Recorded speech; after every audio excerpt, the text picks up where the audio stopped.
उत्तर भारत के राज्यों में लगातार हो रही भारी बारिश की वजह से गंगा और यमुना समेत तमाम नदियां उफान पर आ गईं। उत्तर प्रदेश और बिहार के कई जिलों में नदियों के पानी में कोहराम मचा दिया। उत्तर प्रदेश के प्रयागराज में गंगा का पानी लोगों के मकानों तक पहुंच गया। लोगों के घर पानी में डूब गए। सड़कों पर गाड़ियों की जगह नावें चलनी शुरू हो गई। कुछ ऐसा ही हाल वाराणसी का भी नजर आया। वहां गंगा रौद्र रूप में नजर आई। खतरे के निशान को पार करते हुए गंगा का पानी शहर में घुस गया। गंगा किनारे मौजूद तमाम घाट जलमग्न हो गए। नदी के आसपास के कई इलाके पानी में समा गए, जिससे लोगों की परेशानियां बढ़ गईं। क्योंकि गंगा नदी का पानी खतरे के निशान के पार चला गया, ऐसे में नदी के आसपास के इलाके भी पानी पानी हो गए। वाराणसी में दशाश्वमेध घाट, 80 घाट और मणिकर्णिका घाट समेत सभी अहम घाट पानी में डूबे दिखाई दिए। वहां जिन नावों का इस्तेमाल लोगों को घुमाने के लिए किया जाता था, वो नदी के किनारे खड़ी नजर आईं, क्योंकि गंगा ने ऐसा खौफनाक रूप ले लिया कि नदी में नावों के उतारने पर रोक लगा दी गई। नदी का पानी घाटों को पार करते हुए आबादी वाले इलाकों में भी पहुंच गया। वहां कई जगहों पर तो कमर तक पानी भरा दिखाई दिया। नदी से आया पानी लोगों के मकानों में भी घुस गया। बाढ़ की वजह से सैकड़ों परिवार अपने घर छोड़ने को मजबूर हो गए, क्योंकि पानी भर जाने से वहां जहरीले सांपों और बिच्छुओं का खतरा भी बढ़ गया। हालांकि परेशान लोगों की मदद के लिए राहत बचाव में जुटी टीमें लगातार गश्त करती नजर आईं। लेकिन वाराणसी ही नहीं, बल्कि उत्तर प्रदेश के प्रयागराज में भी बाढ़ के पानी ने लोगों का जीना मुहाल कर दिया। वहां के ज्यादातर इलाके बाढ़ के पानी में डूब गए। इस बीच सुरक्षित जगह पर जाने के लिए एक परिवार ने अपनी जान जोखिम में डाल दी। वो जिस इलाके में रह रहे थे, वहां कंधे तक पानी भर गया था और इसीलिए वो उस इलाके से दूर जाने के लिए पानी में उतर गए। उनमें एक आदमी ने अपने बच्चे को दोनों हाथों से ऊपर उठा लिया, ठीक उसी तरह जैसे वसुदेव ने यमुना पार करने के लिए कृष्ण को उठाया था। उनके साथ उस बच्चे की मां भी धीरे धीरे चलती दिखाई दी। उस इलाके में गर्दन तक पानी भर चुका था। वो लोग संभल संभल कर कदम रखते नजर आए। पानी के बहाव की वजह से कई बार उनके पैर भी लड़खड़ाए, लेकिन उन्होंने खुद को संभाले रखा। कुछ दूर चलने के बाद वहां एक और व्यक्ति खड़े नजर आए। उन्होंने उस बच्चे को उनके हाथ में दिया और फिर उनके पीछे पीछे चल पड़े। उस इलाके में इतना पानी भर गया कि देखकर ऐसा लगा जैसे वो कोई नदी को पार कर रहे हों। हालांकि गनीमत ये रही कि वो चारों सही सलामत बाढ़ के पानी से घिरे उस इलाके को पार कर बाहर आ गए। प्रयागराज में भारी बारिश की वजह से नदी उफान पर आ गई। इसके बाद कई इलाके जलमग्न हो गए और लोगों को अपने मकान छोड़कर दूसरी जगहों पर जाना पड़ा। और ऐसा इसलिए क्योंकि प्रयागराज में गंगा और यमुना ने खतरनाक रुख अख्तियार कर लिया। दोनों नदियों के उफान पर आने से 25 से ज्यादा गांव बाढ़ की चपेट में आ गए। ऐसे में वहां रहने वाले लोगों के लिए बारिश के बाद आई बाढ़ आफत बन गई, क्योंकि सड़कों से लेकर गली मोहल्लों तक सैलाब नजर आया। वहां आसमान से पानी के रूप में आफत बरसी और उसने चारों तरफ तबाही मचा दी। वहां रहने वालों की हालत खराब दिखी। उनकी कमर तक पानी भरा नजर आया। जैसे जैसे हम अंदर की तरफ प्रवेश करेंगे, वैसे वैसे जो जलस्तर है पानी का, वो लगातार गंगा का पानी का वो बढ़ता जा रहा है। इतना ही नहीं, गंगा नदी के उफान पर आने से उनके मकानों के अंदर भी पानी घुस गया। मकानों में रहने वालों का बाहर निकलना मुश्किल हो गया। भारी बारिश के बाद प्रयागराज जिले के करीब 27 गांव बाढ़ की चपेट में आने से तबाह हो गए। सबसे बुरा हाल वहां के राजापुर गांव के गंगानगर इलाके का रहा। वहां बाढ़ ने हाहाकार मचा दिया। जाती नाव आ जाएगी तो उस नाव से आदमी अपना रूम पे जाके रात को रह लेता है। सब लाइट और बिजली सब कटे हुए। हालांकि इस बीच राहत और बचाव का काम भी शुरू हो गया। राहत बचाव दल के सदस्य एक नाव की मदद से उन मकानों में फंसे लोगों को सुरक्षित जगहों पर पहुंचाते नजर आए। आप लोग कहाँ से आ रहे हैं? अंदर 17 नंबर गली। सर, बहुत ज्यादा पानी है। बहुत ज्यादा पानी है। हम लोग डूबने के कगार। उन मकानों में फंसे सैकड़ों लोगों को सुरक्षित जगहों पर पहुंचाया गया। हालांकि प्रयागराज में गंगा और यमुना का कहर बरपा तो अयोध्या में सरयू नदी का पानी कई रिहायशी इलाकों में पहुंच गया। वहां भीषण बारिश की वजह से नदी और नाले उफान पर आ गए और लोगों की परेशानी बढ़ गई, क्योंकि बारिश का पानी उनके मकानों के अंदर घुस गया। इस वजह से उन मकानों में रखा सामान भी बर्बाद हो गया। वहां सड़कों पर चारों तरफ गंदे पानी का कब्जा नजर आया और लोग उससे गुजरने को मजबूर हो गए।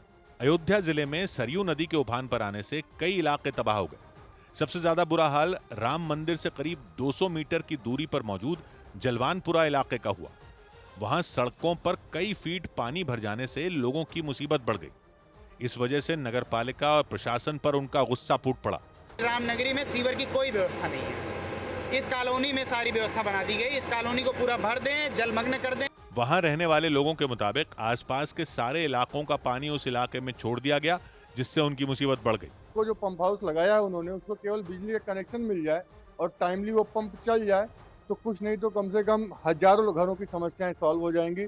हालांकि महापौर समेत कई अधिकारी उस इलाके से पानी की निकासी करवाने के लिए पहुंच गए। अधिकारियों ने वहां रहने वाले लोगों से धैर्य रखने की अपील की। और इस सब के बीच उत्तर प्रदेश के चंदौली में भी गंगा नदी में आए उफान की वजह से करीब 45 गांव बाढ़ की चपेट में आ गए। वहां कई एकड़ में लगी फसल और सब्जियां पानी में डूब गईं। इसके साथ ही रिहायशी इलाकों में भी बाढ़ ने कोहराम मचा दिया। वहां मकानों के अंदर पानी घुस जाने से 50 से ज्यादा परिवारों को सुरक्षित जगह पर भेज दिया गया।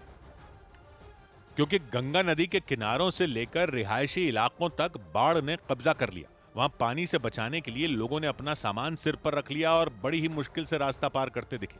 सड़क डूबने की वजह से कुछ लोग अपनी साइकिलों को धकेलते हुए सैलाब के बीच से गुजरते नजर आए।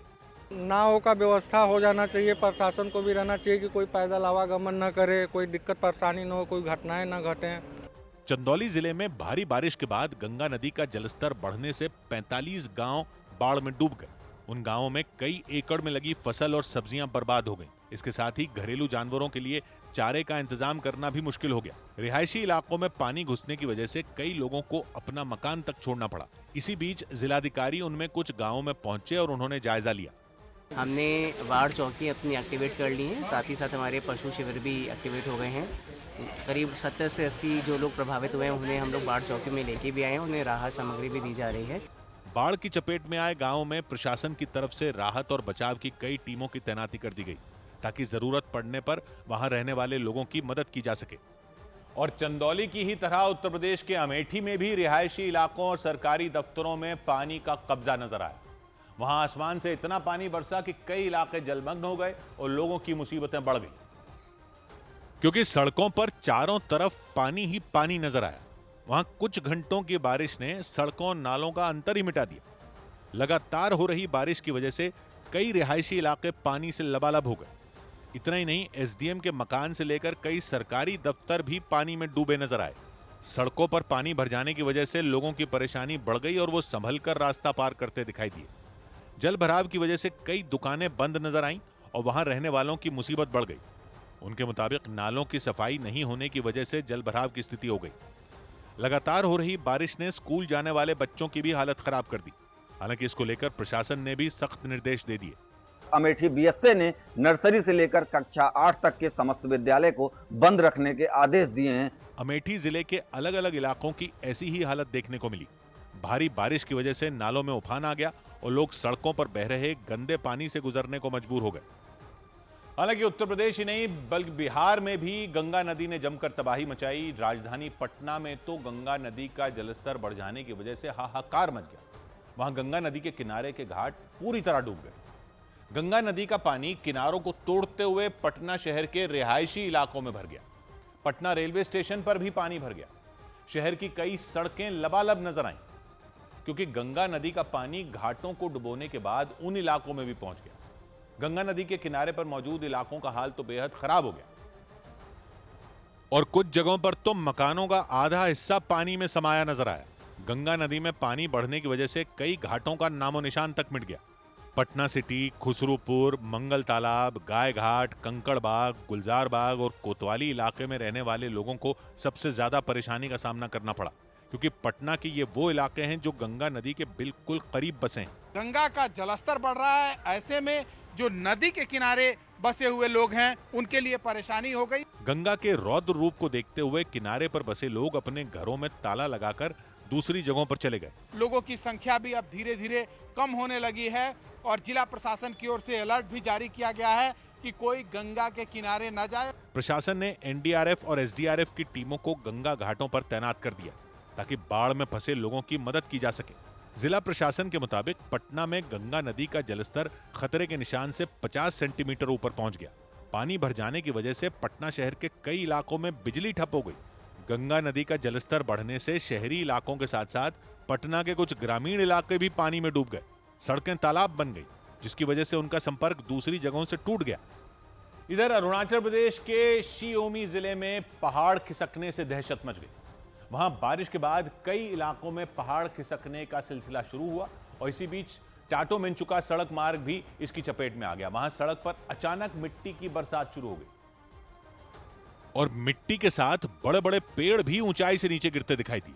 इसके बाद तो सड़क से थोड़ी दूरी पर खड़े कुछ लोग अपनी जान बचाकर वहां से भागते नजर आए, क्योंकि ऐसा लगा मानो कोई बड़ी चट्टान खिसक गई हो।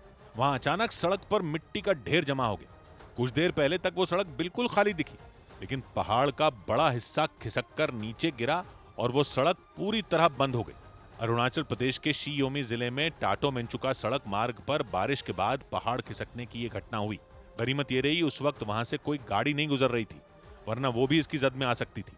पहाड़ खिसकने के बाद सेना के लिए सड़क बनाने वाले संगठन बीआरओ की टीम ने वहां मलबा हटाने का काम शुरू कर दिया और कई घंटों की मेहनत के बाद टाटा मेंचुका सड़क मार्ग पर ट्रैफिक चालू कराया जा सका। उधर यूपी के जालौन में यमुना नदी का जलस्तर बढ़ने से कोहराम मच गया। उत्तर प्रदेश के जालौन में यमुना नदी के उफान पर आने से कई गांव पानी में डूब गए और इससे लोगों की मुसीबत बढ़ गई। इस बीच राहत और बचाव का काम शुरू हो गया। एक नाव की मदद से मकानों में फंसे लोगों को सुरक्षित जगहों पर पहुंचाया गया। उत्तर प्रदेश के हापुड़ जिले में लगातार हो रही बारिश के बाद एक मकान की छत गिरने से हड़कंप मच गया। इस हादसे में एक ही परिवार के 4 लोग बुरी तरह घायल हो गए और उन्हें आनन फानन में अस्पताल में भर्ती करवाया गया। दिल दहला देने वाला यह हादसा गढ़मुक्तेश्वर थाना क्षेत्र में मौजूद हसूपुर नाम के एक गांव में हुआ। बिहार की राजधानी पटना में तेज बारिश के दौरान दीवार ढहने की 2 घटनाओं में एक बच्चे समेत 2 लोगों की जान चली गई। दोनों घटनाएं फुलवारी शरीफ के 2 अलग-अलग इलाकों में हुई। उत्तर प्रदेश के संभल में राजघाट के पास गंगा नदी का जलस्तर बढ़ने से बाढ़ का खतरा बढ़ गया। वहां लगातार हो रही बारिश के बाद गंगा नदी के उफान पर आने से मंदिरों तक पानी पहुंच गया और इस वजह से घाट किनारे बनी दुकानें बंद कर दी गईं। उत्तर प्रदेश के फतेहपुर में राज्य मंत्री अजीत सिंह पाल ने बाढ़ प्रभावित इलाकों का दौरा किया। उन्होंने वहां रहने वाले लोगों को राहत सामग्री बांटी। यमुना नदी का जलस्तर बढ़ने से फतेहपुर के कई गांव डूब गए। इसके बाद लोग राहत शिविर में रहने को मजबूर हो गए। उधर उत्तर प्रदेश में अवैध धर्मांतरण के अलग अलग मामलों में पुलिस की कार्रवाई के बीच इसी तरह का एक मामला बागपत से भी सामने आया। वहां एक व्यक्ति पर आरोप लगा कि उन्होंने एक नाबालिग लड़की पर धर्म परिवर्तन के लिए दबाव बनाया। इससे पहले उस व्यक्ति के भतीजे पर उसी लड़की को बहला फुसलाकर भगाने के आरोप लगाए गए थे। उनके भतीजे का नाम शोएब बताया गया। पुलिस उसे पहले ही गिरफ्तार कर जेल भेज चुकी है, लेकिन आरोप लगा कि शोएब के जेल जाने के बाद उसके चाचा ने भी नाबालिग को परेशान करना शुरू कर दिया। इसी बात से लड़की के परिजन भड़क गए और वो हिंदूवादी संगठनों से जुड़े कुछ लोगों को लेकर थाने पहुंच गए और आरोपी के खिलाफ सख्त से सख्त कार्रवाई की मांग कर दी। हैरान कर देने वाला मामला बागपत के खेकड़ा थाना क्षेत्र का रहा। वहां नाबालिग लड़की के परिवार वालों ने फानू नाम के व्यक्ति पर आरोप लगाया कि उन्होंने लड़की पर धर्म बदलने और अपने भतीजे शोएब से शादी करने का दबाव बनाया। चौंका देने वाली बात यह कि इसी तरह के मामले में शोएब को पहले ही सलाखों के पीछे भेजा जा चुका है। आरोप है कि उसने पहचान छिपाकर उस लड़की को अपने जाल में फंसाया था और पिछले महीने की 3 तारीख को भगा ले गया था। हालांकि बाद में पुलिस ने आरोपी शोएब को लड़की के साथ पकड़ लिया था और जेल भेज दिया था। लेकिन आरोप लगा कि उसके जेल जाने के बाद भी लड़की पर धर्मांतरण का दबाव बनाया गया और उसे धमकाया गया। ये आरोप शोएब के चाचा फानू पर लगाए गए। धमकी इस तरीके दी जा रही है कि बेटा तू बयान दे दे अपने आए के कि किसी कागज में साइन कर दे, उसके बाद वो लड़का बाहर आ जाएगा, तेरी हम शादी करा देंगे उससे धर्म परिवर्तन कराने के बाद। लड़की के परिजनों की शिकायत पर कार्रवाई करते हुए पुलिस ने फानू को भी गिरफ्तार कर लिया। लेकिन बागपत ही नहीं बल्कि उत्तर प्रदेश के बदायूं से भी धर्मांतरण के लिए दबाव डाले जाने का एक मामला सामने आया। वहां हिंदू समुदाय की एक लड़की ने यह आरोप लगाया कि साल 2022 में अरबाज नाम के एक लड़के ने उन्हें ब्लैकमेल कर उन पर शादी करने और अपना धर्म बदलने का दबाव बनाया था। हालांकि इसके बाद दोनों के बीच बातचीत बंद हो गई थी और हिंदू समुदाय की उस लड़की ने किसी और व्यक्ति से शादी भी कर ली थी। लेकिन उन्होंने आरोप लगाया कि 6 जुलाई को उनके शादीशुदा होने के बावजूद अरबाज ने उनका रास्ता रोका और फिर उन्हें जान से मारने की धमकी भी दी। इसी के बाद उन्होंने थाने में शिकायत दर्ज कराई और यह आरोप लगाया कि 2022 में उन्हें ब्लैकमेल कर धर्मांतरण का दबाव बनाने वाले अरबाज ने फिर एक बार उन्हें धमकाना शुरू कर दिया। शिकायत दर्ज करवाने वाली हिंदू समुदाय की लड़की के मुताबिक अरबाज उर्फ बॉबी ने 2022 में उनके साथ जबरन संबंध बनाने के बाद उन्हें ब्लैकमेल करने की कोशिश की थी। उनके मुताबिक तब वो महज 16 साल की थी। उन्होंने आरोप लगाया कि अरबाज उर्फ बॉबी ने उन पर धर्म बदलने का दबाव भी बनाया था। पीरों के पास लेके जाता था, वो पीर मुझसे कहते थे कि मुसलमान बन जाओ, मुझसे बोलता था शादी कर ले, दबाव बनाता था मेरे पे शादी करने का, धर्मांतरण करने का बोलता था कि अपना धर्म चेंज कर ले। पीड़ित के मुताबिक अरबाज उर्फ बॉबी ने उन्हें जाल में फंसाने के लिए पहले अपना नाम शिवम बताया था, मतलब उसने अपनी असली पहचान छिपाने की कोशिश की थी। उसने अपना नाम शिवम बताया था उर्फ बॉबी, उसके हाथ में कलावा था और माथे पे तिलक था, उसका एक हुक्का बार था। हालांकि लड़की के घर वालों ने उसकी शादी किसी और व्यक्ति से करवा दी थी, लेकिन दावा किया गया कि 6 जुलाई को अरबाज उर्फ बॉबी ने फिर से लड़की को धमकाने की कोशिश की, जिसके बाद उन्होंने पुलिस में रिपोर्ट दर्ज करवा दी। उधर जम्मू कश्मीर के श्रीनगर में स्पाइसजेट एयरलाइंस के कर्मचारियों से मारपीट करने वाले यात्री के खिलाफ एफआईआर दर्ज कर ली गई। पुलिस के मुताबिक जिस यात्री ने हंगामा और मारपीट की वो भारतीय सेना में अधिकारी हैं। दावा किया गया कि 26 जुलाई को श्रीनगर एयरपोर्ट पर उनकी स्पाइसजेट के कर्मचारियों से बहस हो गई थी। स्पाइसजेट के मुताबिक सेना के वो अधिकारी तय वजन से ज्यादा भारी बैग लेकर विमान में चढ़ना चाहते थे, लेकिन जब उनसे इसके लिए पैसे देने के लिए कहा गया तो वो भड़क गए थे। आरोप लगाया गया इसके बाद वो वहां मौजूद स्पाइसजेट के 4 कर्मचारियों से उलझ पड़े थे और उन्होंने वहां जमकर हंगामा किया था। सेना के वो अधिकारी स्पाइसजेट एयरलाइंस के कर्मचारी से मारपीट करते दिखाई दिए थे। इस दौरान जब एक कर्मचारी ने उन्हें पीछे धकेलने की कोशिश की तो उन्होंने लोहे का स्टैंड अपने हाथ में उठा लिया था। स्पाइसजेट ने आरोप लगाया कि सेना के उन अधिकारी ने उसके 4 कर्मचारियों को बुरी तरह पीटा। उन्हें इतना मारा था कि उनमें एक कर्मचारी की रीढ़ की हड्डी टूट गई। एक कर्मचारी के नाक और मुंह पर उन्होंने जोरदार घूंसे और लातें मारी। इसके अलावा एक और कर्मचारी को तो वो बेहोश हो जाने के बाद भी मारते रहे थे। मारपीट की यह घटना श्रीनगर एयरपोर्ट पर 26 जुलाई को हुई थी, जिसके बाद सेना के उन अधिकारी के खिलाफ एफआईआर दर्ज कर ली गई। इस घटना के सामने आने के बाद सेना की तरफ से भी एक बयान जारी किया गया। सेना ने भरोसा दिया कि वो उस मामले की जांच में पूरा सहयोग करेगी। स्पाइसजेट से जुड़े सूत्रों के मुताबिक आरोपी को नो फ्लाई लिस्ट में डालने की तैयारी भी शुरू कर दी गई, मतलब वो आगे भी विमानों में सफर नहीं कर पाएंगे। लेकिन इस हंगामे के बाद मारपीट के आरोपी सेना के अधिकारी ने भी एफआईआर दर्ज करवा दी।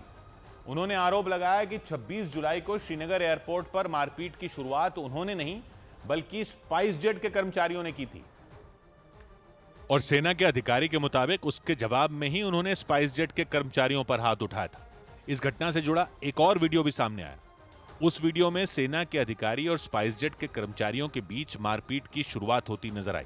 उस वीडियो में सफेद शर्ट पहने स्पाइसजेट का एक कर्मचारी सेना के अधिकारी को बहस के दौरान घूंसा मारता नजर आया। हालांकि जैसे ही हाथापाई हुई वहां सुरक्षा में लगे जवान ने उन दोनों को दूर कर दिया था, लेकिन इसके बाद उसी कर्मचारी ने दोबारा सेना के अधिकारी से बहस की।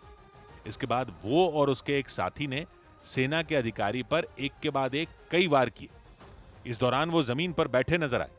सेना के अधिकारी ने दावा किया कि जब स्पाइसजेट के कर्मचारियों ने उनसे मारपीट की, उसी के बाद उनका पारा चढ़ गया था, जिसके बाद उन्होंने आओ देखा ना ताओ और जो भी सामने आया उसे मारते चले गए थे।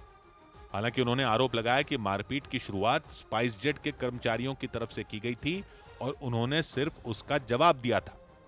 इधर धोखाधड़ी मामले में गैंगस्टर मुख्तार अंसारी के बेटे उमर अंसारी को लखनऊ से गिरफ्तार कर लिया गया। उत्तर प्रदेश की गाजीपुर पुलिस ने लखनऊ में गैंगस्टर मुख्तार अंसारी के छोटे बेटे उमर अंसारी को गिरफ्तार कर लिया। गाजीपुर पुलिस के मुताबिक उमर अंसारी को धोखाधड़ी के एक मामले में गिरफ्तार किया गया। आरोप लगाया गया कि उमर ने फरार चल रही अपनी मां के फर्जी हस्ताक्षर कर कोर्ट में याचिका दाखिल की थी ताकि गैंगस्टर एक्ट के तहत जब्त की गई संपत्ति को छुड़ाया जा सके। उत्तर प्रदेश के बुलंदशहर में पुलिस ने मुठभेड़ के बाद संजय उर्फ जावेद नाम के बदमाश को गिरफ्तार करने का दावा किया। अधिकारियों के मुताबिक संजय ने जवानों पर फायरिंग की और फिर जवाबी कार्रवाई में वो गोली लगने से घायल हो गया। उसके पास से पुलिस ने तमंचा, गोलियां और एक बाइक बरामद करने का दावा किया। उत्तर प्रदेश के रायबरेली में हत्या के एक आरोपी को पुलिस ने मुठभेड़ के बाद गिरफ्तार करने का दावा किया। पुलिस के मुताबिक कार्रवाई के दौरान उसके 3 साथी भाग निकले। आरोप लगा कि कुछ दिन पहले उस आरोपी और उसके 3 साथियों ने मिलकर एक कारोबारी की गोली मारकर हत्या कर दी थी। उत्तर प्रदेश के शामली में पुलिस ने एक मंदिर में पहचान छिपाकर रह रहे इमामुद्दीन नाम के एक व्यक्ति को गिरफ्तार कर लिया। पुलिस के मुताबिक इमामुद्दीन पर हसनपुर गांव के मंदिर में बीते 2 साल से नाम और पहचान छिपाकर पुजारी के भेष में रहने का आरोप लगाया गया था। दिल्ली के नजदीक उत्तर प्रदेश के नोएडा के सेक्टर 62 में एक कार से 2 लोगों के शव मिलने से हड़कंप मच गया। आशंका जताई गई उस कार के अंदर दम घुटने की वजह से उनकी जान चली गई। उधर महाराष्ट्र के पुणे में उस वक्त दहशत मच गई जब कुछ लोगों ने एक इमारत में घुसकर लूटपाट की। वहां एक आरोपी दिन दहाड़े उस इमारत के अंदर घुस गया और लिफ्ट में जा रही एक महिला को कुछ पूछने के बहाने से रोक दिया और देखते ही देखते उस आदमी ने महिला की गर्दन से सोने की चेन छीन ली और वहां से फरार हो गया। इस घटना के बाद लिफ्ट में खड़ी उस महिला की चीख निकल गई। वो महिला तो बुरी तरह घबरा गई और आनन फानन में उन्होंने लिफ्ट बंद कर दी। दिल दहला देने वाली ये घटना पुणे जिले के जुन्नर में हुई। घटना उस वक्त हुई जब वो महिला बाहर से कुछ सामान लेकर उस बिल्डिंग में आ रही थी। इस दौरान एक मोटरसाइकिल पर सवार 2 लोग उन पर नजर बनाए हुए दिखे। उन्होंने अपनी पहचान छिपाने के लिए चेहरे को ढक रखा था। इसके बाद वो महिला जैसे ही बिल्डिंग की लिफ्ट तक पहुंची, उनमें से एक मोटरसाइकिल सवार व्यक्ति भी उनके पीछे आ गया। उस नकाबपोश आदमी ने सवाल पूछने के बहाने उन्हें रोका और इससे पहले कि वो महिला कुछ समझ पाती, उसने उनकी गर्दन से चेन छीन ली और भाग गया। हालांकि बाद में इस घटना की जानकारी मिलने पर पुलिस ने मामले की छानबीन शुरू कर दी। इधर दिल्ली में तमिलनाडु से कांग्रेस की सांसद आर सुधा से मॉर्निंग वॉक के दौरान स्कूटर सवार बदमाश ने चेन छीनी, जिससे हड़कंप मच गया। सांसद से चेन छीनने की घटना दिल्ली के चाणक्यपुरी इलाके में हुई। ये वो इलाका है जहां कई दूतावास और राज्य सरकारों के आधिकारिक आवास मौजूद हैं। इसी वजह से वहां हर वक्त कड़ी सुरक्षा रहती है। लेकिन इसके बाद भी स्कूटर से आए बदमाश ने कांग्रेस सांसद की गर्दन से चेन छीन ली। कांग्रेस सांसद आर सुधा के मुताबिक घटना उस वक्त हुई जब वो सुबह करीब 6 बजे दिल्ली के चाणक्यपुरी इलाके में मौजूद तमिलनाडु भवन के पास डीएमके की एक सांसद के साथ मॉर्निंग वॉक कर रही थी। उसी दौरान स्कूटर सवार एक बदमाश उनके पास आया। उसने हेलमेट पहना था और उसका चेहरा पूरी तरह से ढका हुआ था। इससे पहले कि आर सुधा कुछ समझ पाती, वो बदमाश उनकी गर्दन से सोने की चेन छीनकर भाग निकला। उन्होंने दावा किया कि चेन खींचने की वजह से उनकी गर्दन पर चोट भी आई। Then I'm shouted, he stole my chain, he stole my chain. People are around there walking and jogging. Nobody's coming and rescuing. Nobody come for help also. इस घटना के बाद कांग्रेस सांसद आर सुधा ने चिट्ठी लिखकर दिल्ली पुलिस, लोकसभा के स्पीकर और गृह मंत्रालय से इसकी शिकायत की। चाणक्यपुरी में जहां उनकी चेन छीनी गई, वो इलाका दिल्ली की सबसे सुरक्षित जगहों में एक है। यहाँ कई दूतावास और राज्य सरकारों के आधिकारिक आवास हैं। इस मामले में पुलिस ने केस दर्ज कर चेन छीनने वाले बदमाश की तलाश शुरू कर दी। उधर जम्मू कश्मीर के कुलगाम में सुरक्षा बल और आतंकियों के बीच लगातार चौथे दिन भी मुठभेड़ जारी रही। दोनों तरफ से रुक रुक कर हो रही गोलीबारी से आसपास के इलाकों में रह रहे लोग दहशत में जीने को मजबूर हो गए, क्योंकि वहां दिन ही नहीं बल्कि रात के वक्त भी धमाकों की आवाजों ने रुकने का नाम नहीं लिया। सुरक्षा बल के जवान वहां घने जंगल में छिपे 3 आतंकियों को ढेर करने का दावा कर चुके हैं, लेकिन 4 से 5 आतंकियों के जंगल में छिपे होने की आशंका जताई गई। उनकी तरफ से लगातार गोलीबारी की गई। हालांकि सुरक्षा बल के जवानों ने भी पलटवार करने का कोई मौका नहीं छोड़ा। आतंकियों पर ड्रोन से भी बम गिराए गए। आतंकियों के साथ ये मुठभेड़ कुलगाम के जंगल वाले इलाके में हुई। बताया गया वहां आतंकियों का एक ग्रुप किसी बड़े हमले की फिराक में था, लेकिन जैसे ही सुरक्षा बल के जवानों को इसकी भनक लगी, उन्होंने आतंकियों को घेर लिया। उसके बाद से ही दोनों तरफ से गोलीबारी शुरू हुई और उसने चौथे दिन भी रुकने का नाम नहीं लिया। इस वक्त जोरदार फायरिंग हो रही है। मैं आपको बता दूं, ये वो स्पॉट है जहां पे ये ऑपरेशन चल रहा है। आप आवाज सुनिए, उससे आप अंदाजा लगा सकते हैं। बहुत ही जबरदस्त तरीके से फायरिंग हो रही है। जम्मू कश्मीर के अंदर बीते एक हफ्ते में यह आतंकियों और सेना के बीच तीसरी बड़ी मुठभेड़ हुई। कुलगाम से पहले उसके पड़ोसी पुंछ जिले में ऑपरेशन शिव शक्ति के तहत 2 आतंकी ढेर किए गए थे, जबकि श्रीनगर में ऑपरेशन महादेव के दौरान 3 आतंकियों को मौत के घाट उतार दिया गया था। श्रीनगर में मारे गए आतंकियों के पहलगाम हमले में शामिल होने का दावा किया गया था। इधर दिल्ली के नजदीक उत्तर प्रदेश के गाजियाबाद में फर्जी दूतावास चलाने के आरोप में गिरफ्तार हो चुके हर्षवर्धन जैन के ससुर आनंद और साले अतुल को भी यूपी एसटीएफ की टीम ने गिरफ्तार कर लिया। सूत्रों के मुताबिक ये दोनों भी हर्षवर्धन के साथ हवाला कारोबार से जुड़े हुए थे। सूत्रों ने दावा किया 22 जुलाई को हर्षवर्धन के गिरफ्तार होने के बाद आनंद और अतुल हवाला से जुड़े सबूत छिपाने में जुट गए थे। और सूत्रों ने दावा किया कि इसका पता चलने के बाद यूपी एसटीएफ की टीम ने तुरंत दोनों को गिरफ्तार कर लिया। इस दौरान यूपी एसटीएफ के अधिकारियों को कुछ वीडियो भी मिले जिनमें हर्षवर्धन जैन के ससुर आनंद और उनके साले अतुल एक बैग ले जाते नजर आए। सूत्रों ने दावा किया कि बैग में पैसों के साथ हवाला से जुड़े अहम दस्तावेज थे, जिन्हें वो ठिकाने लगाने की फिराक में थे। सूत्रों ने बताया कि दोनों ने पूछताछ में हवाला और फर्जी दूतावास से जुड़े कई अहम राज उगल दिए। 22 जुलाई को यूपी एसटीएफ ने हर्षवर्धन जैन को फर्जी दूतावास चलाने के आरोप में गिरफ्तार किया था और आरोप लगाया गया था कि हर्षवर्धन हवाला कारोबार से जुड़े थे और विदेशों में नौकरी दिलाने के नाम पर लोगों से मोटी रकम वसूलते थे। सूत्रों के मुताबिक हर्षवर्धन के गिरफ्तार होने के बाद उनके ससुराल के लोग सबूतों को मिटाने में जुट गए थे। इस बात का भी दावा किया गया कि उनके ससुर और साले ने मिलकर 10 बैग गाजियाबाद से दिल्ली के रोहिणी इलाके में मौजूद एक फ्लैट में पहुंचाए थे। उधर हरियाणा के कुरुक्षेत्र में पंजाबी गायक हरभजन मान एक सड़क हादसे में बाल बाल बच गए। हरियाणा के कुरुक्षेत्र में पंजाबी गायक हरभजन मान की कार हादसे का शिकार हो गई। हादसे के वक्त हरभजन मान के ड्राइवर, मैनेजर और सुरक्षा गार्ड भी कार में थे। हालांकि हरभजन मान हादसे में बाल बाल बच गए। झारखंड के पूर्व मुख्यमंत्री शिबू सोरेन का निधन हो गया।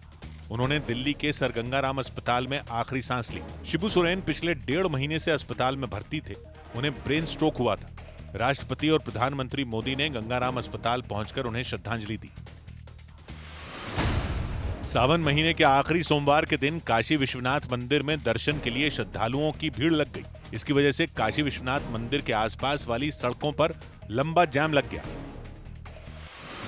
उत्तर प्रदेश के बाराबंकी में सावन के आखिरी सोमवार पर औसनेश्वर महादेव मंदिर में पहुंचे श्रद्धालुओं पर फूलों की बारिश की गई। वहां प्रशासन की तरफ से हेलीकॉप्टर के जरिए उन पर फूल बरसाए गए।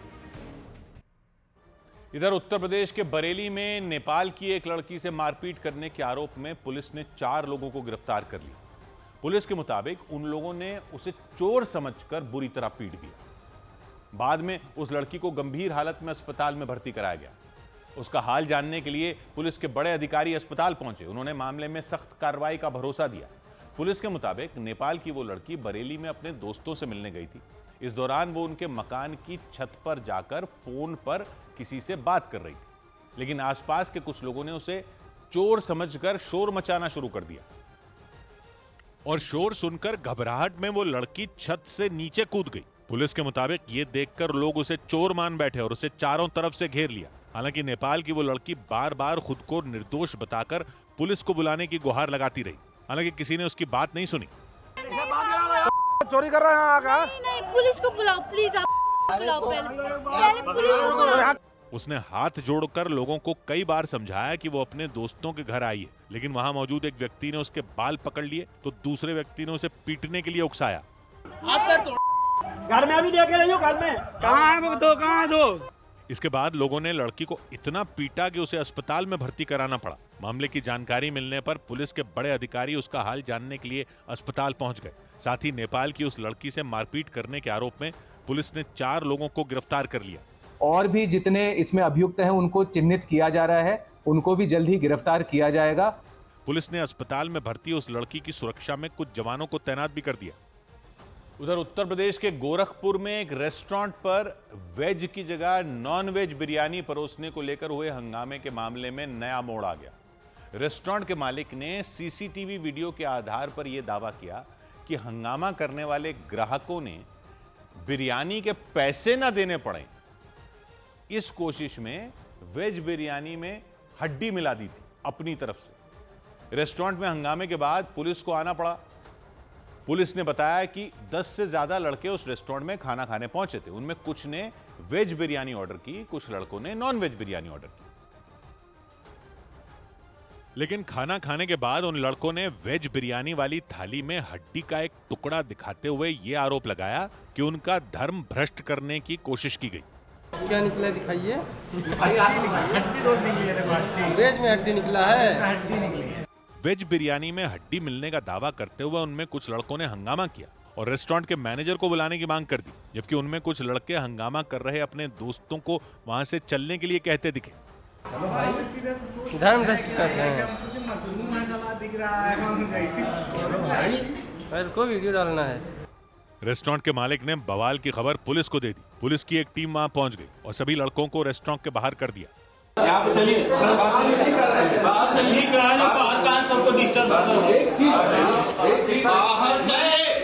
रेस्टोरेंट के मालिक ने दावा किया कि खाना खाने के बाद पैसे न देने पड़े, इसलिए उन लड़कों ने नॉन-वेज थाली से हड्डी निकाली और वेज थाली में रखकर हंगामा शुरू कर दी। रेस्टोरेंट के मालिक ने वहां लगे सीसीटीवी का वीडियो पुलिस को भी दिखाया।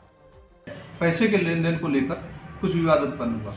पुलिस को सूचना मिली तो पुलिस मौके पर पहुंची और शांति व्यवस्था कायम की, जिसमें दूसरी टेबल पर बैठा एक लड़का हड्डी मिलने का दावा करने वाले लड़के को खाने के बाद कुछ देता हुआ दिखा। इधर उत्तर प्रदेश के झांसी में 49 साल से चल रहे चोरी के एक केस में आरोपी ने अपना जुर्म कबूल कर लिया। 68 साल के आरोपी का नाम कन्हैया लाल बताया गया। वो एक सरकारी दफ्तर में चपरासी का काम करते थे। साल 1976 में कन्हैया लाल और उनके साथ काम करने वाले 2 लोगों पर आरोप लगे थे कि उन्होंने दफ्तर से घड़ी और कई रसीद बुक चुराई थी। तब आरोप लगे थे। उस वक्त उस घड़ी की कीमत करीब 150 रुपए थी। कन्हैया लाल और उनके साथियों पर यह भी आरोप लगाया गया था कि चुराई गई रसीद बुक से फर्जी बिल बनाकर उन्होंने हजारों रुपए की वसूली की थी। इस मामले में कन्हैया लाल और उनके साथियों को जेल भी जाना पड़ा था। हालांकि कन्हैया लाल के अलावा बाकी दोनों आरोपियों की तो मौत भी हो चुकी है, यानी अकेले कन्हैया लाल को ही आरोपी बनाकर इस मामले की सुनवाई चल रही थी। वो मध्य प्रदेश के ग्वालियर के रहने वाले हैं। उन्होंने अदालत में बताया कि सुनवाई के लिए बार बार चक्कर लगाने से वो थक चुके हैं, क्योंकि चोरी के इस मामले की सुनवाई 49 साल से चल रही थी। मतलब जल्द ही 5 दशक पूरे होने वाले थे। कन्हैया लाल पर 150 रुपए की घड़ी और सरकारी दफ्तर से रसीद बुक चुराने के आरोप थे। सरकारी वकील ने बताया कि चोरी का यह मामला साल 1976 का था। कन्हैया लाल चपरासी के पद पर कार्यरत था। यह चपरासी के पद पर कार्य करते हुए इसने चोरी करने के इरादे से गृह हत्यार किया और 150 रुपए कीमत की घड़ी और कुछ रसीद बुकें चुरा लिया। 49 साल तक चले इस केस में कन्हैया लाल को जेल की भी हवा खानी पड़ी थी। इतना ही नहीं, चोरी के इस मामले में आरोपी बनाए गए बाकी दोनों लोगों की कई साल पहले ही मौत हो गई थी, लेकिन कन्हैया पर केस चलता रहा। 2 साल पहले अदालत ने उन पर भी आरोप तय कर दिए थे, लेकिन सजा नहीं सुनाई गई थी। इसी बीच एक बार फिर कोर्ट से तारीख मिली तो कन्हैया लाल ने अपना जुर्म कबूल कर लिया। वह काफी लड़ते लड़ते वह थक भी गया था, इसलिए उसने अपना जुर्म इकबाल कर लिया। झांसी की जिला अदालत ने चोरी की बात मानने वाले कन्हैया लाल पर करीब 2300 रुपयों का जुर्माना लगाया। उधर सेना के अपमान से जुड़ी याचिका पर सुप्रीम कोर्ट ने राहुल गांधी पर सख्त टिप्पणी कर दी। सेना के अपमान से जुड़ी याचिका पर सुनवाई करते हुए सुप्रीम कोर्ट ने सख्त टिप्पणी करते हुए राहुल गांधी से पूछा कि उन्हें भारत की जमीन पर चीन के कब्जे की जानकारी कैसे मिली। इलाहाबाद हाईकोर्ट में चल रहे मामले को रद्द करने की मांग करते हुए राहुल गांधी ने सुप्रीम कोर्ट का रुख किया था। सुप्रीम कोर्ट की टिप्पणी के बाद असम के मुख्यमंत्री हिमंत बिस्व शर्मा ने कांग्रेस नेता राहुल गांधी पर राष्ट्र विरोधी होने का आरोप लगा दिया। राहुल गांधी खाली बांग्लादेशी और पाकिस्तानी मुसलमानों लगत आछे, भारतीय हिंदुर लगत नाई, भारतीय मुसलमानों लगतो नाई। राहुल गांधी पर सुप्रीम कोर्ट की सख्त टिप्पणी के बाद महाराष्ट्र के मुख्यमंत्री देवेंद्र फडणवीस ने उन पर दुश्मनों की भाषा बोलने का आरोप लगाया। जिस भाषा में पाकिस्तान या चीन बोलता है उसी भाषा में राहुल गांधी बोलते हैं, ये बहुत गलत बात है। हिमाचल प्रदेश के मंडी में अपने कार्यकर्ताओं पर दर्ज एफआईआर के खिलाफ बीजेपी ने बुधवार को विरोध प्रदर्शन करने का ऐलान किया। इस प्रदर्शन में पूर्व मुख्यमंत्री जयराम ठाकुर भी शामिल होंगे। कुछ रोज पहले राज्य के मंत्री जगत सिंह नेगी के काफिले का घेराव किया गया था। इसी मामले में बीजेपी कार्यकर्ताओं पर केस दर्ज हुआ था। उधर उत्तर प्रदेश के मेरठ में ऑनलाइन गेम में लाखों रुपए हारने के बाद अपने ही घर में लूटपाट की साजिश रचने का हैरान कर देने वाला एक मामला सामने आया। पुलिस ने इस मामले में शुभम नाम के लड़के को गिरफ्तार कर लिया। पुलिस के मुताबिक ऑनलाइन गेम में लाखों रुपए हारने के बाद शुभम ने लूटपाट की झूठी कहानी बनाई और इसके तहत खुद को घायल भी कर लिया ताकि उसकी बात पर पुलिस यकीन कर ले। लेकिन मामले की जांच के दौरान पुलिस को शुभम पर शक हुआ और उसने जब सख्ती से पूछताछ की तो उसने अपना जुर्म कबूल कर लिया। पुलिस के मुताबिक उसने लूट की झूठी कहानी बनाई थी और यह दावा किया था कि उसके घर पर छत के रास्ते बदमाश घुसे और लाखों रुपयों के गहने और कैश लूटने के बाद वो छत से ही फरार हो गए। लेकिन पुलिस को बदमाशों के आने का कोई सुराग नहीं मिला। जब चेक किया गया छत से आने जाने का कोई रास्ता नहीं था और जब बाहर की सीसीटीवी फुटेज भी चेक की गई तो वहाँ पे भी कोई ऐसा आता जाता नहीं प्रतीत हुआ, ना दिखाई दिया। इसके बाद पुलिस ने जब सख्ती बरती तो शुभम ने अपनी गलती मान ली। पुलिस के मुताबिक वो ऑनलाइन गेम खेलने के दौरान लाखों रुपए हार गया था और इस भारी भरकम रकम को चुकाने के लिए उसने अपने ही घर में लूट की साजिश रची।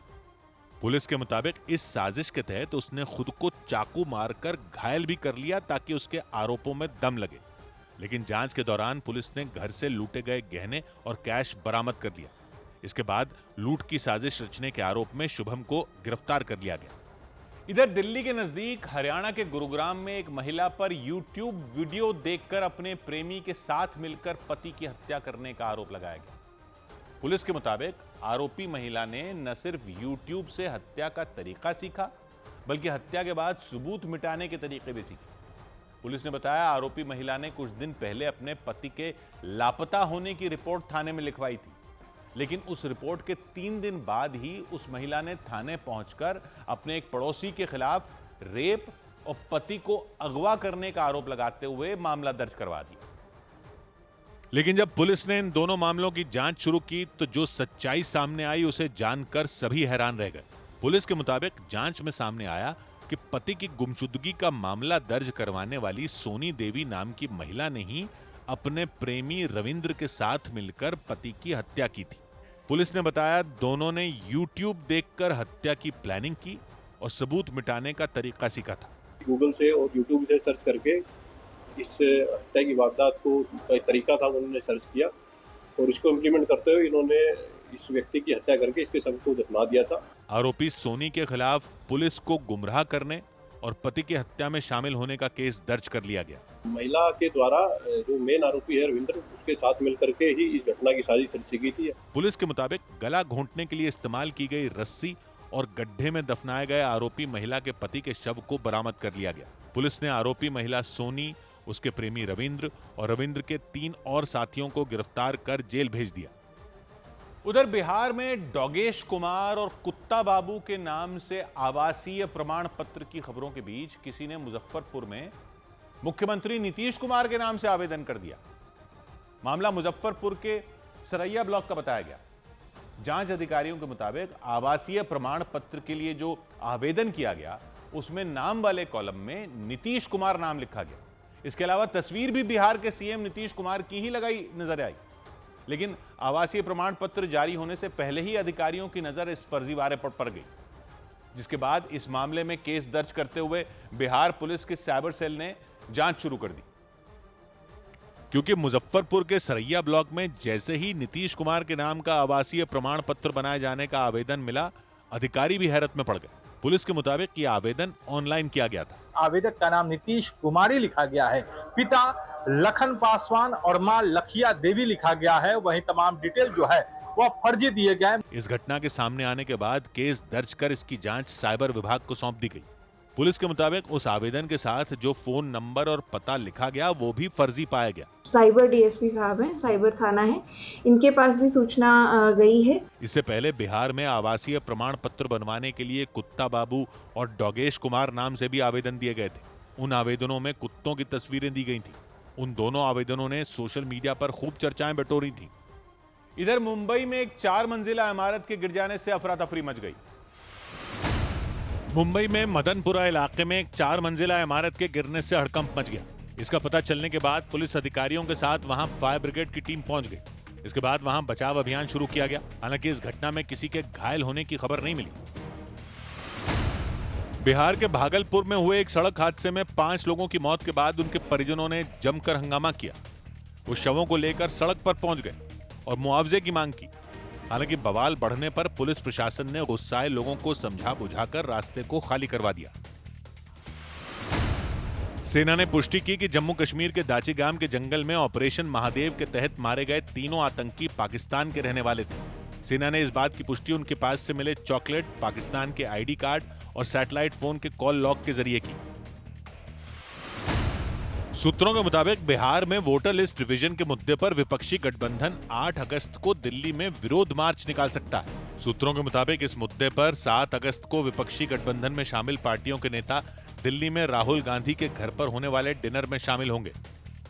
उधर पंजाब के गुरदासपुर में देर रात हरसिमरत सिंह नाम के एक व्यक्ति के मकान पर ताबड़तोड़ गोलियां चलाई गईं, जिससे पूरे इलाके में सनसनी मच गई। हरसिमरत सिंह अकाली दल के कार्यकर्ता हैं।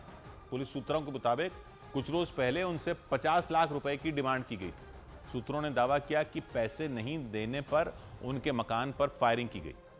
इस घटना के बाद पुलिस गोली चलाने वाले की तलाश में जुट गई, क्योंकि उस आदमी ने अकाली दल के कार्यकर्ता हरसिमरत सिंह के मकान पर 1-2 नहीं बल्कि 8 गोलियां दागी थी, जिससे पूरा इलाका थर्रा गया। पहचान छिपाने के लिए उसने चेहरे पर कपड़ा बांध रखा था। पिस्तौल से मकान पर गोलियों की बारिश करने के बाद वो आदमी वहां से उल्टे पांव भाग निकला था। मकान पर फायरिंग की घटना गुरदासपुर के डेरा बाबा नानक इलाके में हुई। सुबह करीब 4 बजे रात के अंधेरे में एक आदमी बड़े आराम से टहलते हुए उस जगह पर पहुंचा जहां हरसिमरत सिंह का मकान है। मकान के पास पहुंचने के बाद उसने अपनी कमर से पिस्तौल निकाली। पिस्तौल में उसने गोली लोड की और फिर मकान पर एक के बाद एक गोलियां दागनी शुरू कर दी। इस घटना के बाद पूरे इलाके में सनसनी मच गई। पुलिस सूत्रों के मुताबिक कुछ रोज पहले हरसिमरत सिंह से 50 लाख रुपयों की डिमांड की गई थी। सूत्रों ने दावा किया कि पैसे नहीं देने पर उन्हें डराने के लिए उनके मकान पर गोलियां चलाई गईं। इधर उत्तर प्रदेश के कौशाम्बी में एक मरीज की मौत के बाद एम्बुलेंस कर्मचारियों पर लापरवाही के आरोप लगाए गए। पुलिस के मुताबिक पूछताछ में उन कर्मचारियों ने अपना जुर्म कबूल भी कर लिया। पुलिस ने बताया वो कर्मचारी मरीज को अस्पताल ले जाने के बजाय झाड़ियों में फेंक कर चले गए और इसीलिए उनकी मौत हो गई। इस घटना के बाद पुलिस ने आरोपी एम्बुलेंस कर्मचारियों को गिरफ्तार कर लिया। पुलिस के मुताबिक वो कर्मचारी पहले उन्हें लेकर सामुदायिक स्वास्थ्य केंद्र गए थे, लेकिन वहां कोई डॉक्टर नहीं मिला। इसके बाद वो उन्हें लेकर वहां के सरकारी अस्पताल की तरफ जा रहे थे। पुलिस के मुताबिक उन कर्मचारियों को लगा कि अगर वो बिना अटेंडेंट के उन्हें भर्ती करवाने के लिए ले जाएंगे तो उन्हें डांट पड़ेगी। तो उनको लगा कि इसके साथ कोई अटेंडेंट नहीं है, अस्पताल इसको लेगा नहीं, अनावश्यक उनकी डांट फटकार होगी। दावा किया गया कि इसीलिए वो उन्हें झाड़ियों में फेंक कर चले गए। इसके बाद कुछ लोगों ने पुलिस को इसकी जानकारी दी। पुलिस उन्हें अस्पताल ले गई, लेकिन वहां इलाज के दौरान उनकी मौत हो गई। इसके बाद पुलिस ने उस एम्बुलेंस के दोनों कर्मचारियों को गिरफ्तार कर लिया। दावा किया गया कि पूछताछ के दौरान उन दोनों ने अपना जुर्म कबूल कर लिया। उधर उत्तर प्रदेश के मथुरा में विनोद कुमार पांडे नाम के व्यक्ति की हत्या के आरोप में पुलिस ने एक महिला समेत 3 लोगों को गिरफ्तार कर लिया। पुलिस के मुताबिक विनोद कुमार पांडे बीएसएफ से रिटायर होने के बाद संत बन गए थे।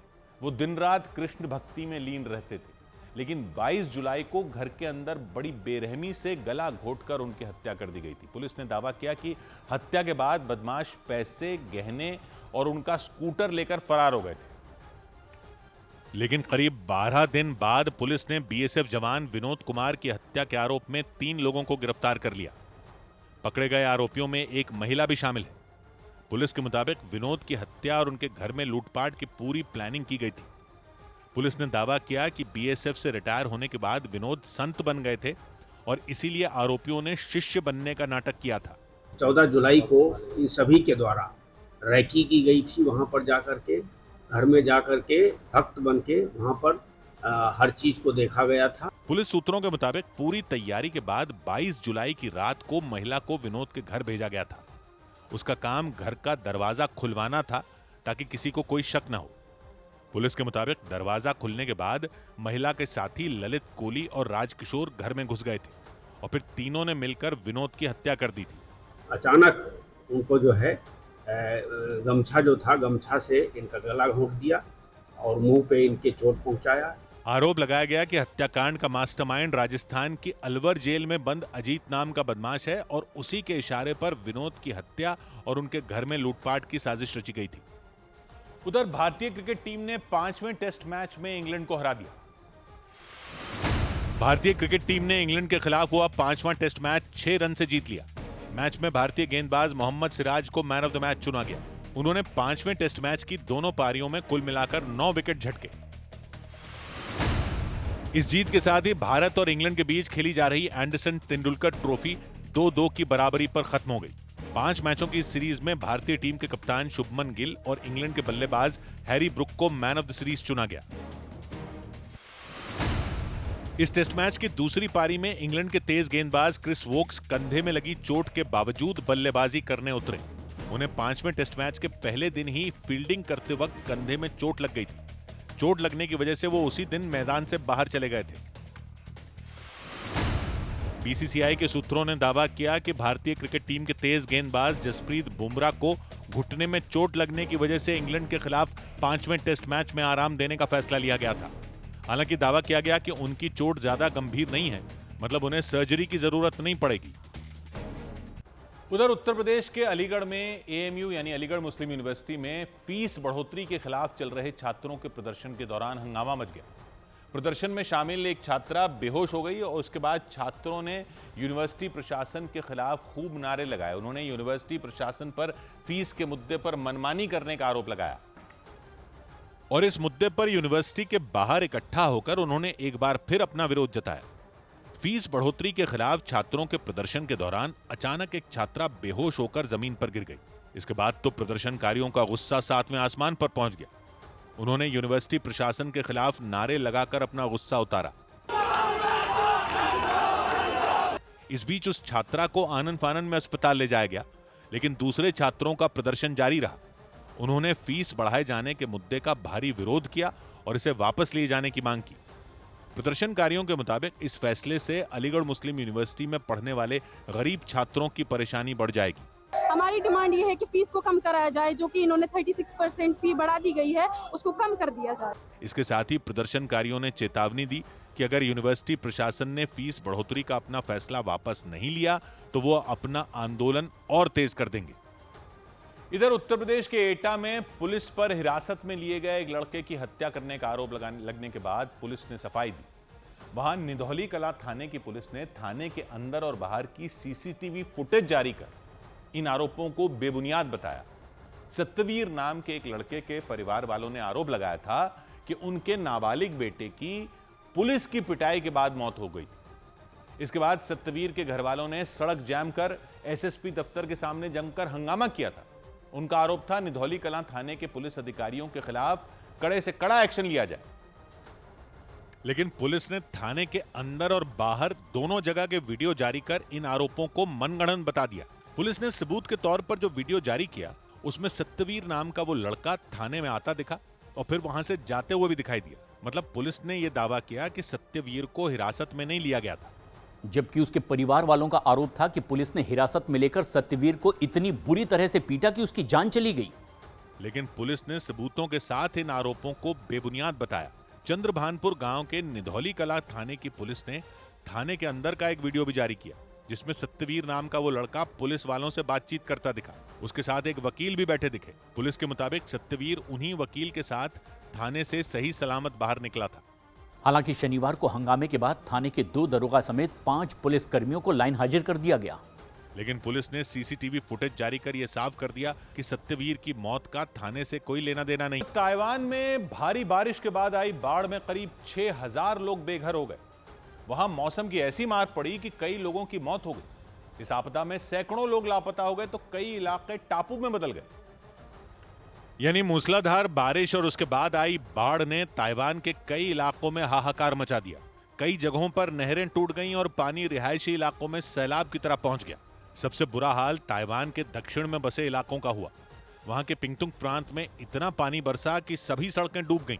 एक इलाके में सीढ़ियों से पानी किसी झरने की तरह बहता दिखाई दिया। कुछ जगहों पर पहाड़ खिसकने से भी लोगों की परेशानी बढ़ गई। चारों तरफ इतना मलबा फैल गया कि हाईवे को बंद करना पड़ा। बाढ़ का पानी लोगों के घरों और दुकानों में भी घुस गया। ऐसी स्थिति में राहत और बचाव की टीमें दिन रात अपने काम में जुटी रहीं।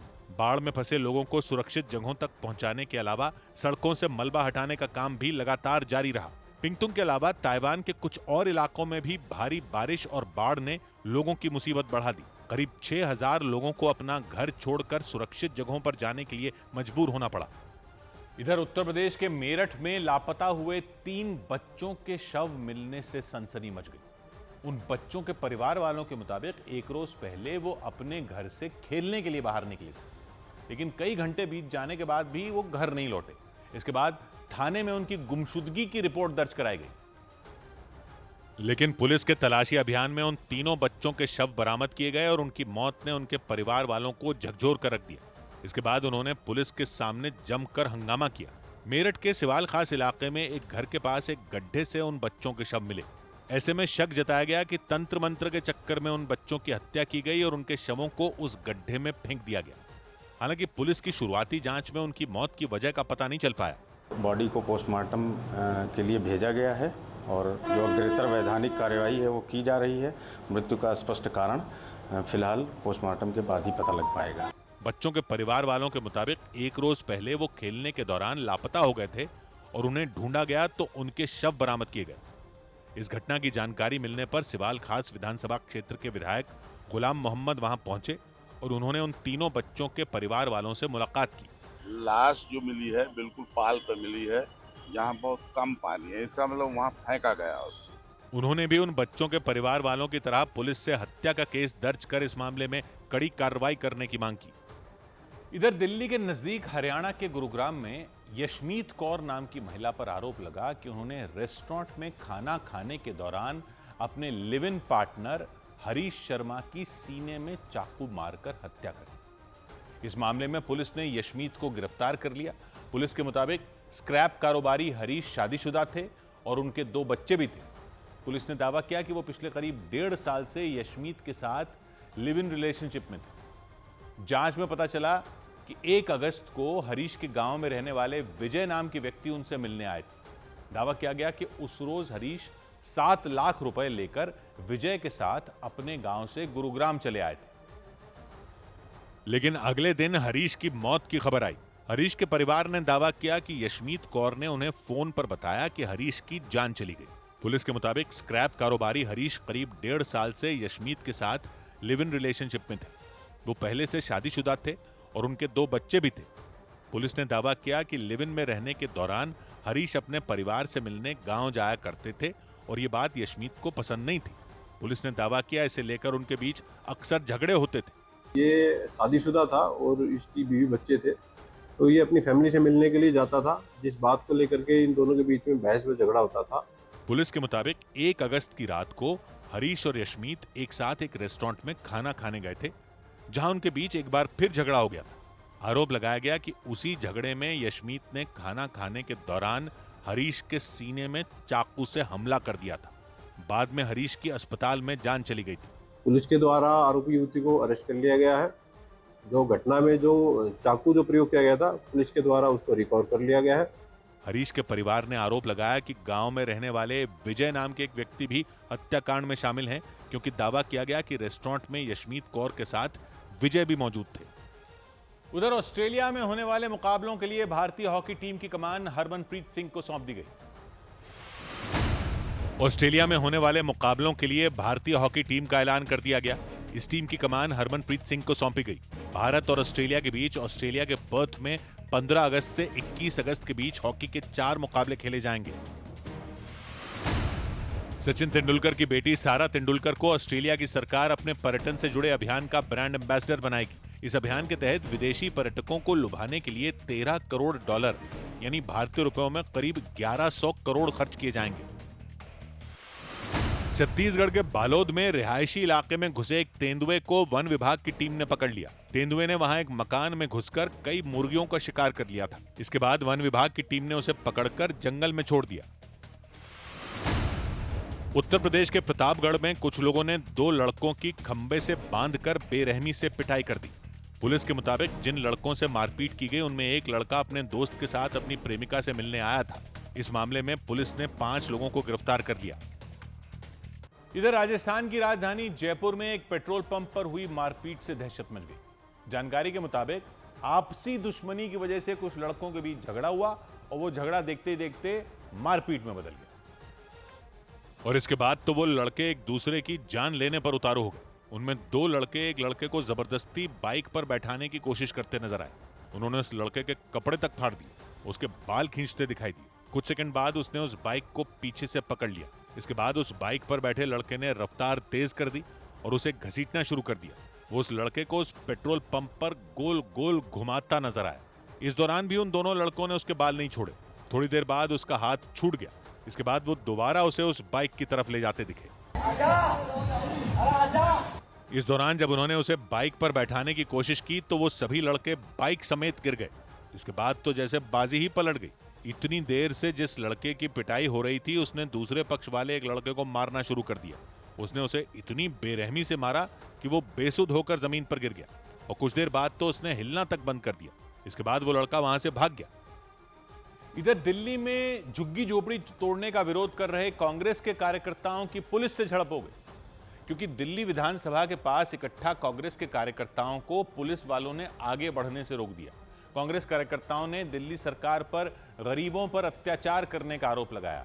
उन्होंने हाथों में बैनर पोस्टर लेकर दिल्ली विधानसभा की तरफ कूच किया, लेकिन इस दौरान उन्हें रोकने के लिए मौजूद पुलिस वालों के साथ उनकी धक्का मुक्की शुरू हो गई। विधानसभा की तरफ जाने वाली सड़क पर पुलिस वालों ने पहले ही बैरिकेडिंग कर दी थी। प्रदर्शन कर रहे कांग्रेस के कार्यकर्ता बैरिकेडिंग को पार करके किसी भी कीमत पर विधानसभा की तरफ जाने पर अड़ गए।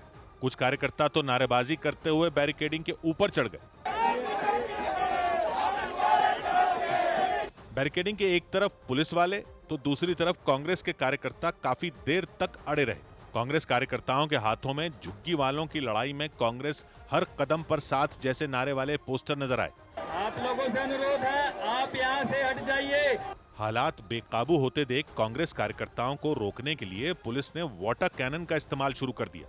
पानी की तेज बौछार करके प्रदर्शन कर रहे कांग्रेस कार्यकर्ताओं को वहां से हटाने की कोशिश की गई, लेकिन इसके बाद भी हाथों में पार्टी का झंडा थामे कांग्रेस के कार्यकर्ता वहां डटे रहे। बाद में पुलिस ने कांग्रेस के कुछ कार्यकर्ताओं को हिरासत में ले लिया।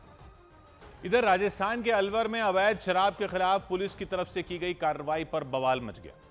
पुलिस को जानकारी मिली कि दो भाई मिलकर कच्ची शराब बना रहे थे। इसके बाद पुलिस उन्हें गिरफ्तार करने पहुंच गई।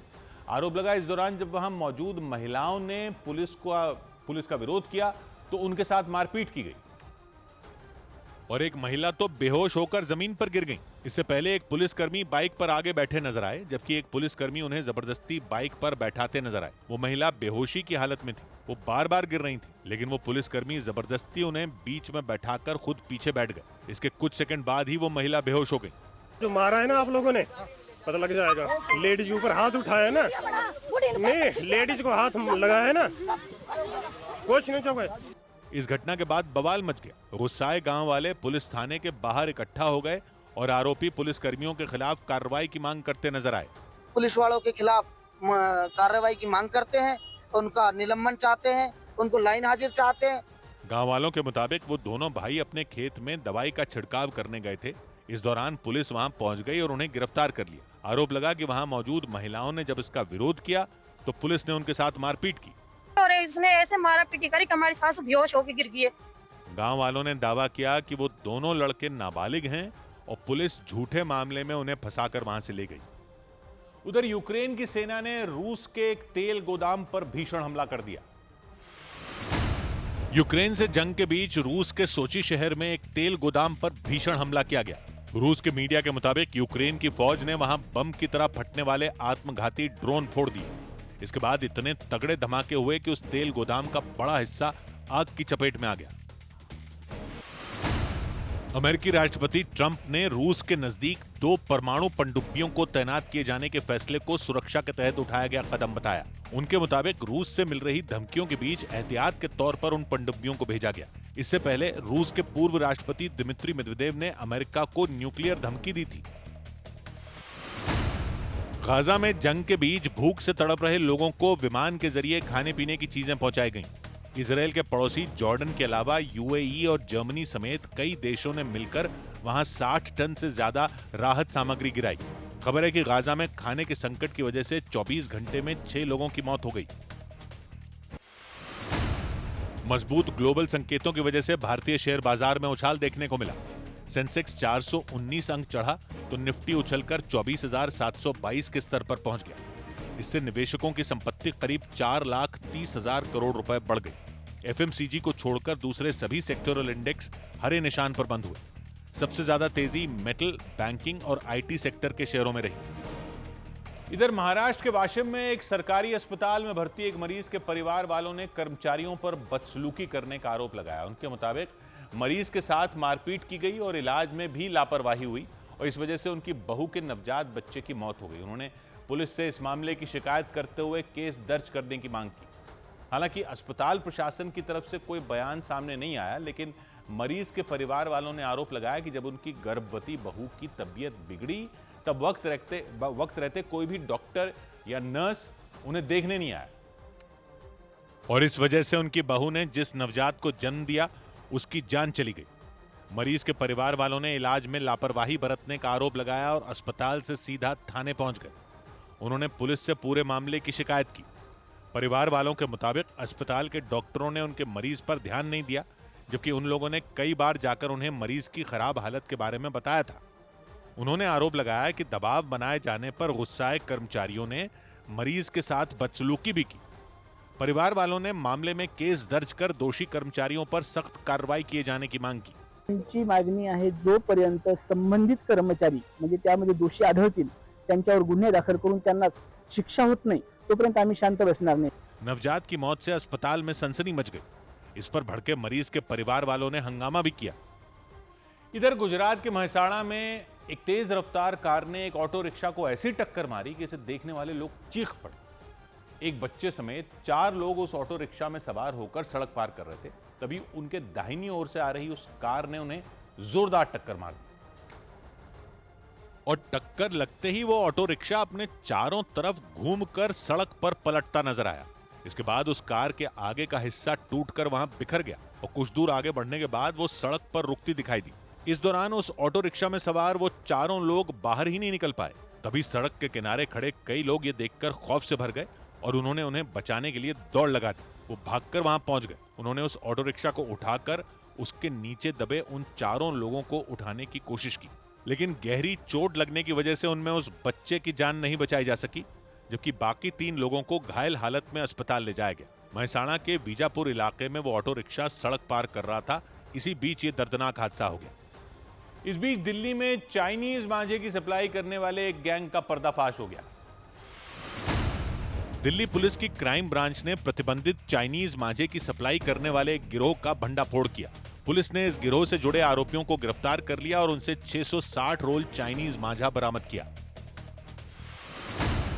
अमेरिका के कैलिफोर्निया में भारतीय मूल के कारोबारी सुखी चहल की संदिग्ध हालात में मौत हो गई। उनके परिवार के मुताबिक खालिस्तान समर्थकों का विरोध करने की वजह से उन्हें लगातार जान से मारने की धमकियां मिल रही थीं। दिल्ली के लक्ष्मीनगर इलाके में हुई भीषण टक्कर में एक ऑटो रिक्शा के ड्राइवर की जान चली गई। वहां डीटीसी की एक बस ने कई गाड़ियों को टक्कर मारी और उसकी चपेट में उस ऑटो रिक्शा के ड्राइवर आ गए। मध्य प्रदेश के खंडवा में गायक किशोर कुमार के जन्मदिन के मौके पर उनकी समाधि पर दूध, जलेबी और चादर चढ़ाई गई। उनके प्रशंसकों ने वहां उनके गाने गाकर उन्हें याद किया।